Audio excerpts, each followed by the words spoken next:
करीब एक दशक के प्रयास के बाद आखिरकार भारत और ऑस्ट्रेलिया में अंतरिम आर्थिक सहयोग और व्यापार समझौते पर हस्ताक्षर हो गए। भारत के वाणिज्य मंत्री पीयूष गोयल और ऑस्ट्रेलिया के वाणिज्य मंत्री डैन टेहान ने इस समझौते पर हस्ताक्षर किए। इसी बीच इस वर्चुअल समारोह को संबोधित करते हुए पीएम मोदी ने कहा कि इतने कम समय में इस अहम समझौते पर सहमति दोनों देशों के बीच आपसी विश्वास को दर्शाती है।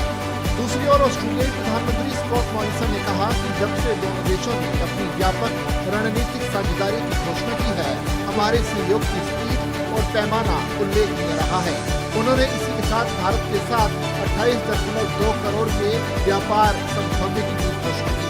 मॉरिसन ने कहा कि ये भारत के साथ उनका सबसे बड़ा ऑस्ट्रेलियाई सरकार का निवेश है, लेकिन ये आखिरी नहीं होगा।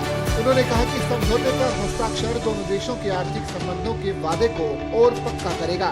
समारोह में केंद्रीय मंत्री पीयूष गोयल ने कहा कि भारत और ऑस्ट्रेलिया स्वाभाविक साझेदार हैं, जो लोकतंत्र और पारदर्शिता के साझा मूल्यों से जुड़े हैं। उन्होंने कहा कि दोनों राष्ट्रों ने महामारी के दौरान भी भाइयों की तरह एक दूसरे का समर्थन किया था। गोयल ने कहा कि समझौते से अगले 4 से 5 साल में भारत में 10 लाख नई नौकरियां पैदा होने की उम्मीद है और दोनों देशों के बीच शिक्षा संस्थानों के सहयोग पर भी चर्चा हुई। केंद्रीय मंत्री ने कहा कि हमारे लाखों बच्चे वहां पढ़ रहे हैं और उन सबके लिए एक तरह से वर्क वीजा को कानूनी तौर पर इस एग्रीमेंट के द्वारा लागू किया गया है। उन्होंने कहा कि एग्रीमेंट भारत और ऑस्ट्रेलिया के बीच मित्रता और एकता का प्रतीक बनेगा।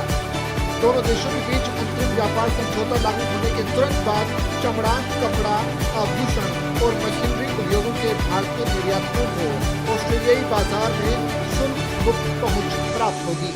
बता दें कि ये समझौता वस्तुओं और सेवाओं में व्यापार को शामिल करता है। इसके तहत ऑस्ट्रेलिया पहले दिन से ही भारत के निर्यात के लगभग 96.4% मूल्य पर कोई शुल्क नहीं लगाएगा। इनमें ऐसे कई उत्पाद शामिल हैं जिन पर वर्तमान में ऑस्ट्रेलिया में 4 से 5% सीमा शुल्क लगता है। दूसरी ओर भारत ऑस्ट्रेलिया के लिए अपनी 70% से अधिक टैरिफ लाइनों में शून्य शुल्क पहुंच की पेशकश करेगा, जिसमें कोयले जैसे उत्पाद शामिल होंगे। ऑस्ट्रेलिया लगभग 74% कोयले का आयात करता है और वर्तमान में इस पर 2.5% शुल्क